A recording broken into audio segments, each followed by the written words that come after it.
അസ്സലാമു അലൈക്കും വറഹ്മത്തുള്ളാഹി വബറകാതുഹു. ഈ പ്രപഞ്ചം മനുഷ്യസങ്കല്പങ്ങൾക്കും അതീതമാണെന്ന് യാതൊരു സംശയവുമില്ല. ആഴികൾക്കിടയിലും ആകാശകോണുകളിലും സ്ഥാനം പിടിച്ചു എന്ന് ബാധിക്കുന്ന മനുഷ്യർ ഒരിക്കലും തന്നെ ഈ പ്രപഞ്ചത്തിലെ അല്പമല്ലാതെ കണ്ടെത്തിയില്ല. മനുഷ്യരുടെ സങ്കല്പങ്ങൾ അതീതമാണ് ഈ ലോകം എന്ന് തെളിയിക്കുന്ന വിധം കണ്ടുപിടുത്തമാണ് ഇപ്പോഴും നടന്നുകൊണ്ടിരിക്കുന്നത്. മനുഷ്യർ ഓരോ ദിനങ്ങളിലും കണ്ടുപിടിക്കുന്ന ഓരോ വസ്തുക്കളും പ്രപഞ്ചനാഥന്റെ കഴിവിനെ മനുഷ്യർക്ക് അറിയിച്ചു കൊടുക്കുകയാണ്. ഈ ദുനിയാവിൽ വളരെ കുറച്ച് അറിവ് മാത്രമാണ് മനുഷ്യർക്ക് നൽകിയിട്ടുള്ളത്. ആ കുറച്ച് അറിവുകൾ കൊണ്ടാണ് മനുഷ്യർ ഇത്രയും വലിയ കണ്ടുപിടുത്തങ്ങൾ നടത്തിക്കൊണ്ടിരിക്കുന്നത്. പരിശുദ്ധ ഖുർആനിൽ വളരെ വ്യക്തമായിട്ട് അല്ലാഹു സുബ്ഹാനഹു വതആല പറയുന്നുണ്ട്, നിന്നോട് അവർ ആത്മാവിനെപ്പറ്റി ചോദിക്കുന്നു. പറയുക, ആത്മാവ് എന്റെ രക്ഷിതാവിന്റെ കാര്യത്തിൽ പെട്ടതാകുന്നു. അറിവിൽ നിന്ന് അല്പമല്ലാതെ നിങ്ങൾക്ക് നൽകപ്പെട്ടിട്ടില്ല. മനുഷ്യരുടെ ആത്മാവിനെ ഒന്ന് കാണാൻ റഡാറുകൾ കൊണ്ട് മനുഷ്യർ പരീക്ഷണങ്ങൾ നടത്തിയെങ്കിലും പരാജയപ്പെടുകയാണ് ചെയ്തത്. ബർമുഡ ട്രയാങ്കിൾ പോലെയുള്ള നിഗൂഢമായ രഹസ്യങ്ങൾ നാം കണ്ടതാണ്. അതെ, ശാസ്ത്രലോകം ഒന്നുമല്ല എന്ന് തെളിയിക്കുന്നതാണ് ഇത്തരം കണ്ടുപിടുത്ത ശാസ്ത്ര പഠനങ്ങൾ, നിഗമനങ്ങളാണ്. അല്ലാഹുവിന്റെ അടുക്കലുള്ളതാണ് യഥാർത്ഥ അറിവുകൾ. ഖേദകരം എന്നാൽ അധിക ജനങ്ങളും ശാസ്ത്രം പറയുന്നത് മാത്രമേ അനുസരിക്കുകയുള്ളൂ. എല്ലാ വിഷയത്തിലും ശാസ്ത്രീയത അവർ പരിശോധിക്കുന്നു. എന്നാൽ മഹാന്മാർ പറയുന്നത്, ഒരു മഹാസമുദ്രത്തിൽ നിന്ന് ഒരു പക്ഷി അതിന്റെ വായിൽ എത്രത്തോളമാണോ കൊത്തിയെടുക്കാൻ സാധിക്കുന്നത്, അതിലും കുറവാണ് മനുഷ്യർക്ക് നൽകപ്പെട്ട അറിവ് എന്ന് മാത്രമല്ല, ചിലർ പറയുന്നു, ഒരു സൂചി മുക്കി നോക്കിയാൽ എത്രയാണോ ലഭിക്കുക അത്ര പോലും ഇല്ല എന്ന്.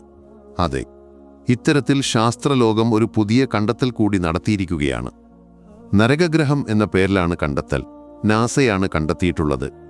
K2-141b എന്നാണ് യഥാർത്ഥ പേര്.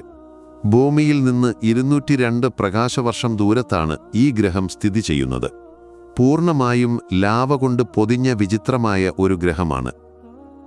അതുകൊണ്ട് തന്നെ ഇതിനെ ലാവ പ്ലാനറ്റ് എന്ന് വിശേഷിപ്പിക്കാറുണ്ട്.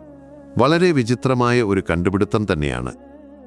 മനുഷ്യർ എത്ര തന്നെ ബഹിരാകാശ സഞ്ചാരങ്ങൾ നടത്തിയാലും അല്ലാഹുവിന്റെ സൃഷ്ടിപ്പിന്റെ ഒരു അംശം പോലും എത്തിച്ചിട്ടില്ല എന്ന് തന്നെ പറയാം.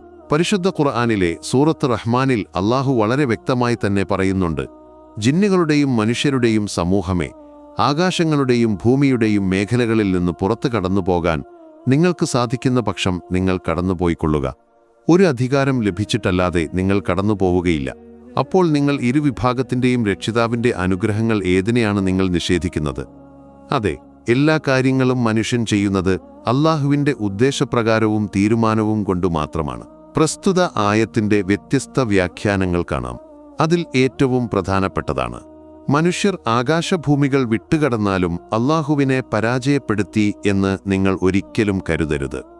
മറിച്ച് അല്ലാഹുവിന്റെ അധികാരം കൊണ്ട് മാത്രമാണ് നിങ്ങൾ ഇത്തരം പ്രവൃത്തികൾ ചെയ്യുന്നത് എന്നാണ് അല്ലാഹു പറയുന്നത്. മാത്രമല്ല, പ്രസ്തുത ആയത്തിനെപ്പറ്റി ഒരുപാട് പഠനങ്ങളും നടന്നിട്ടുണ്ട്. നരകം എന്ന് കേൾക്കുമ്പോൾ തന്നെ മനുഷ്യർക്ക് വളരെ ഭയമാണ്. ഇത്തരത്തിൽ ഓരോ ദൃഷ്ടാന്തങ്ങളും അല്ലാഹു നമുക്ക് കാണിച്ചു തരുമ്പോൾ അല്ലാഹുവിലേക്ക് കൂടുതൽ വഴിപ്പെടുകയാണ് മനുഷ്യർ ചെയ്യേണ്ടത്. ആ നരകഗ്രഹത്തിന്റെ കാഴ്ച നാം കണ്ടതാണ്. ലാവ കൊണ്ട് മൂടിയതും ഭീതിജനകവുമാണ്.